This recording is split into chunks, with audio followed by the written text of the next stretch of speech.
Here's a quick look at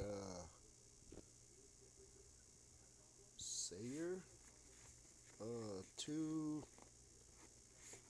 PC KBM switch. I really don't know how you pronounce that, but there you go. I already have a fourth computer KVM, but this is even smaller because it only uses regular USB, and as you can see, the HDMI ports. So it's even smaller than the one I already have. And basically, you get the two square USB cables and one USB cable. But I do have a couple other USB or HDMI cables. The only thing I don't think they're that long, but that's okay. I think it'll be okay.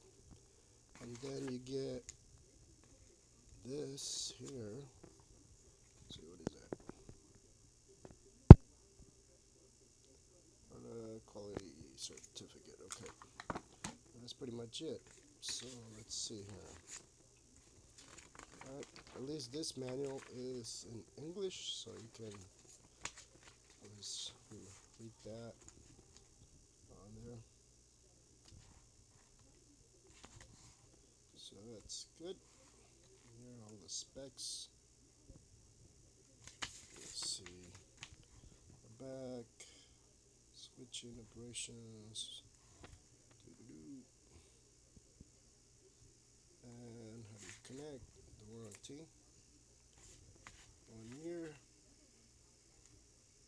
and there's their info. So nothing to it. Just connect your PC, USB keyboard, mouse in the front, and HDMI for your monitor, and then this is the other two that go out. And you get one button. I like it because it's actually metal, so that's kind of nice. So it should stay put, and should take less room too. Not much to it. Made in China. That's all you get. And for keyboard, that's fine. You don't need anything special, but there you go. As I look at the Sayer, we'll just call it that. KVM switch for two computers.